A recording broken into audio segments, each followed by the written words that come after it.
Welcome to Nerdtale. My name is Veronica, and today we're going to be talking about talent. And the bottom line is, you don't need it. I just wanted to kind of talk a little bit about this concept of being talented and why people put so much stock into it. I do believe that people have things that they are more naturally going to find easier to do. Some people have a more natural sense of their bodies, which makes it easier to go down the sports route. People might be finding it easier to do math stuff or cerebral stuff, like that kind of stuff. I think that people, just because we are diverse as we are and complex people, we will have things that we find easier to do than other things. And I believe that that is the origin of being talented at something or natural at something. I don't believe in the concept that you can be great at something just naturally. I believe that all of our experiences inform our skills. If you were a child that played a lot outdoors, maybe you played with balls a lot or you were running a lot. If you kept that up as you were growing up, you naturally will come across as someone who has a natural ability to do long distance running or play football or whatever it is, right? This kind of stuff doesn't happen in a vacuum, is what I'm saying. So, why is that important? Well, it's because I've heard this notion, right, that people who are good writers have this natural ability to write well, and that is the biggest fucking lie ever, right? You should see people's first drafts, okay? No. Like, it's so rare that even after a lifetime of writing, that your first draft will be what is published and people will go, wow, you know? It's unlikely, so don't even try it. Like, don't aspire to it, right? Because if that is your goal, rather than becoming good at writing, why are you doing it again? Why is the first draft such a holy grail kind of the thing? Who cares how many times you draft something or how many times you write something? What does it matter if the end product is making people go, wow, that was a good book? So I very strongly disagree with this notion that you need to have talent for writing. Of course, my criticism is geared towards storytelling, but I do believe this is applicable to anything in life. But I'm going to be talking about writing and storytelling in general. I started writing own stories when I was very, very little. And so I have, the first time I can remember I wrote a complete story, I was 8. So, a complete story in the sense of an 8-year-old, not an adult, right? So that was the first time I can remember that I was actually writing by hand in a notebook a story. And I did it like it had a beginning, middle, and end. That's the first time I can remember it, which probably means I was trying to do this beforehand and I developed that skill until that point. And since then, it's just continued, which means that I have been doing writing for over 20 years, which, like, people are telling me today, like, oh, your writing is good. And I'm like, yeah, because I've invested more time of my life into learning to write than anything else. Of course, my writing is going to be better than someone who started last year, who have done no studying, no practice, no nothing, right? Of course, that I will find it easier to do writing than they will. And that's fine. Like, what's the big deal? I have also met people who have been writing for more than 20 years as well, who are not they don't grasp the different building blocks of stories as easily as I might do, or I don't grasp them as easily as someone else does. There's layers to this that informs different things. How much time have you actually been putting into studying and dissecting these things? Like, I read, I consume, I think about it. I don't necessarily study it so much as in reading nonfiction books and reading Save the Cat, the theory of writing, all of that stuff. I don't find this helpful to me. So I don't do it. Which means that my grasp of the building blocks, the story blocks, and all of that stuff will be less than someone who has invested a lot of time into reading this. Does that make me a worse storyteller? No, it makes me a different storyteller. Which is why looping back to the notion that you need to have a talent for writing in order to do it is false. You need to be interested enough and willing to dedicate a big chunk of your time to learn. That's all. You need to be willing to learn, and that's about it. Learn, do, practice, redo. That's all. That's the whole thing, right? And I think that people put too much effort, or like they put too much interest or value, weight, whatever the word you want to use, on this natural ability, as if somehow that makes it more valid or better. Like, it's this I gotta be special quality thing that people always put so much stock in, I guess. And it never really feels good to me. It never sits right with me that's the thing that people focus on, that someone who has worked hard to get where they are, somehow their achievements are worth less than someone who had a more natural inclination towards this area, because it's like, oh, it was easy and it was breezy and it was like, it was fine, and then like, oh my god, they're a genius. No, okay, they just had some parts that were easier to learn for them, or maybe they have underlying things that you don't know about that informed it.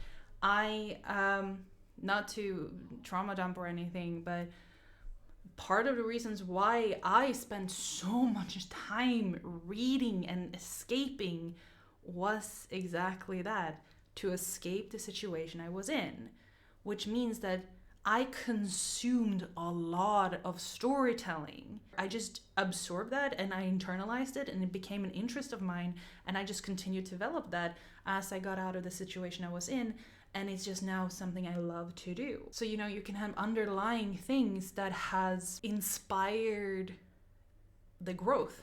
I'm not saying that in order to get sympathy points. I'm saying that in order to highlight, rather, that your experiences in life is going to be different from other people, and they will inspire your skills in different ways.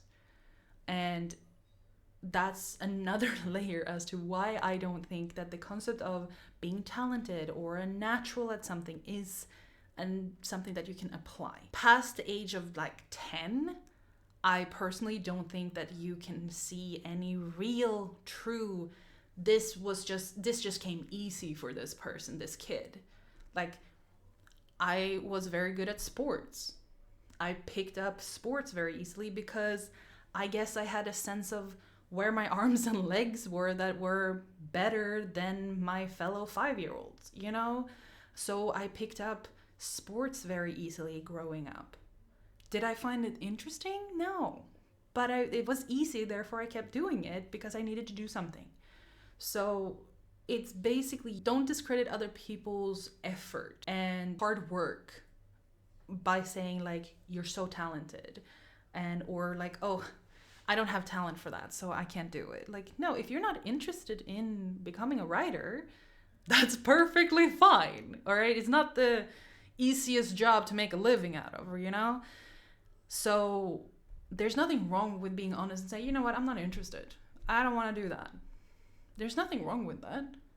And I think that we also need to become a lot better at accepting that. When someone says, not my thing, not interested, I don't want to do it.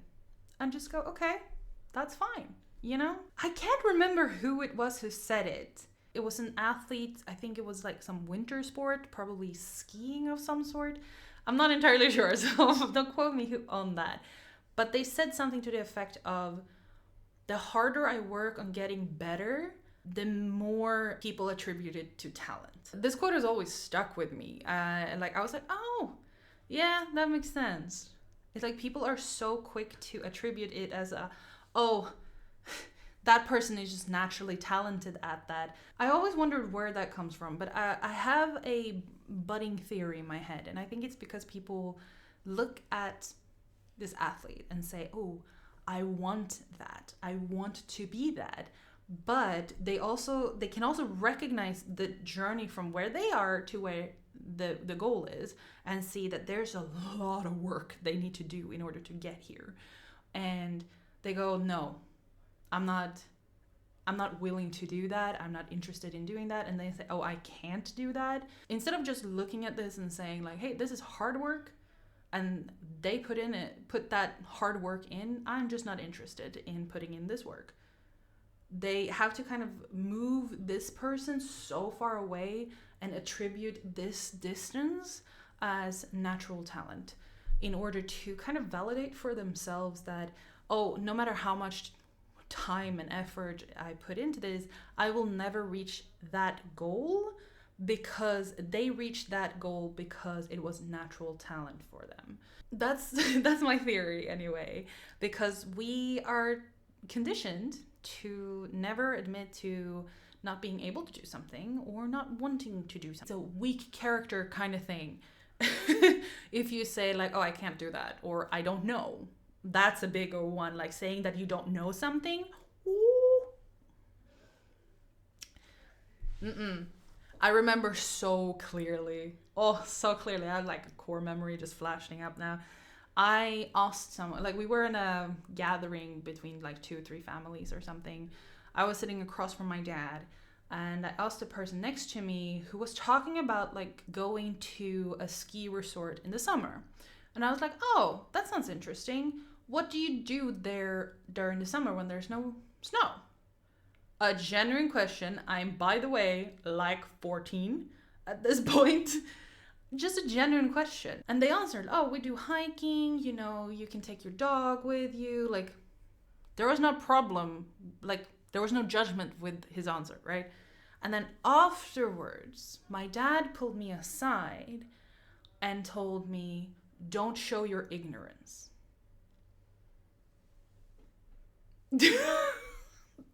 That stuck with me too. And I was just like, you know what? Yeah, I'm going to be okay with saying, you know what, I don't know. Or if someone asks me at work, like, do you know this? And I say, you know what, I don't know, but I'm going to look it up and I'll get back to you. I want to normalize saying, I don't know. I don't know.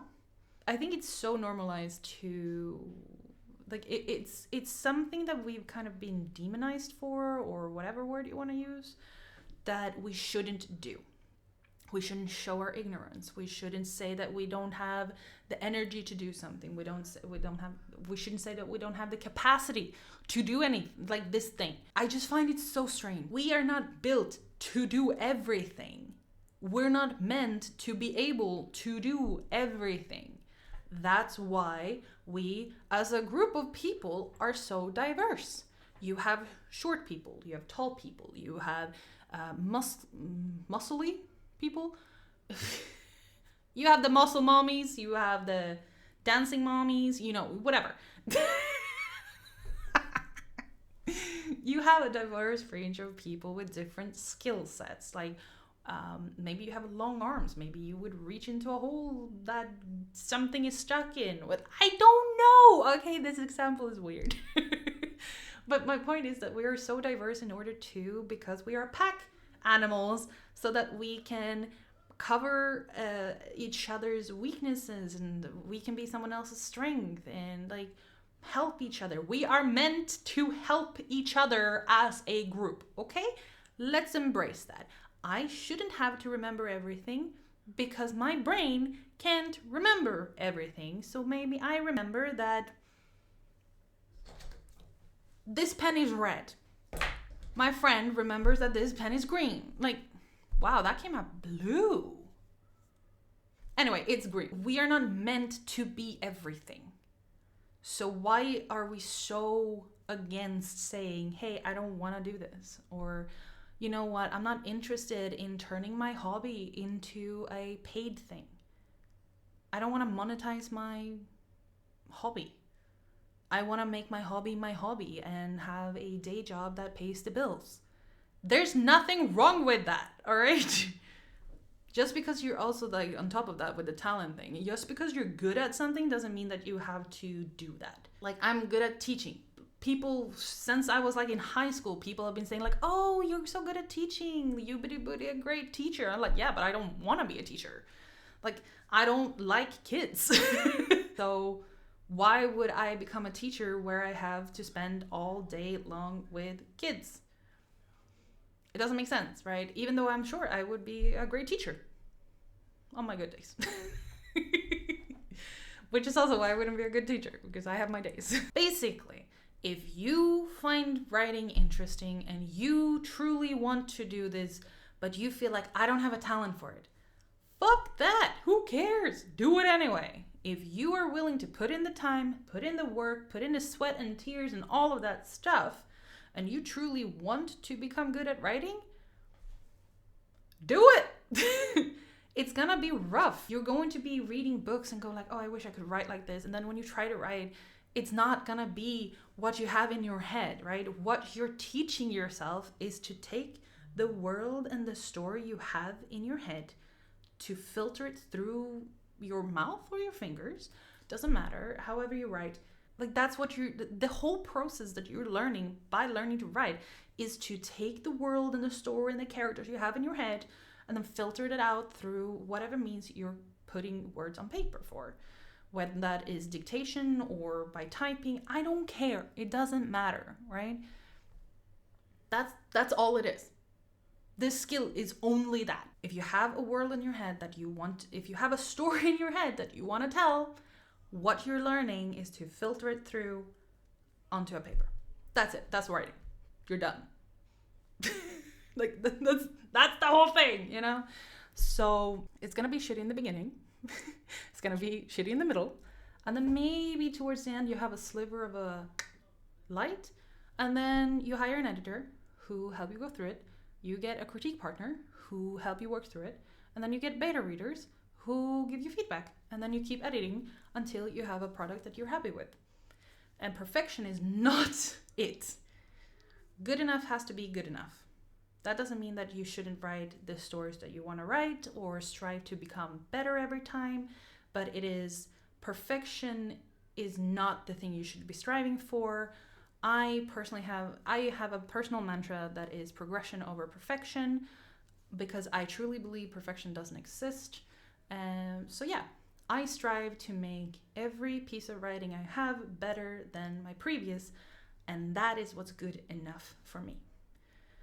Better than my first book should always forever be considered my worst work of art. That's it. If I manage throughout my career to make sure that my first book, Sword of Dalkor, to be the worst book I've ever written, I have succeeded. That's what works for me. That is how I approach writing. That's what perfection is for me. Perfection doesn't exist, but progression, that definitely exists. And that is what I'm aiming at. And that is what I'm focusing on. And that's why I think that the notion that you need to have talent for this is so false. No, you don't. You can be illiterate when you start. As long as you keep going, as long as you're willing to put in the time and effort, you'll get there. It might be 5 years, it might be 50 years. Doesn't matter. If that's what you want, go for it. You can do it. So let's hopefully that ends it on a good note. I think that anyone can do writing if they want to. I think that we all start at different positions along the line, if you will. But at the core of it, if this is something that you know that you want to do, then fuck it, let's go. I aim to put out content that is going to be talking about how to become a better writer. And so I hope that you're along for the ride. And I don't care where you are, right? I don't care if you have talent for it. I don't care if you are a genius. I don't care. Let's have fun. You're supposed to have fun with this. And progression is the most important aspect to it. Thank you very much for watching. I hope that maybe you have some thoughts of your own that you want to leave down in the comment section, because maybe I missed something. I definitely did. So please share your thoughts, your theories, your opinions down in the comment section. And I hope that you follow along on this little journey where we learn to become better writers. I'm feeling good about it. Hope you have a great day, night, wherever you are in the time stream, and I will see you in the next one. Bye!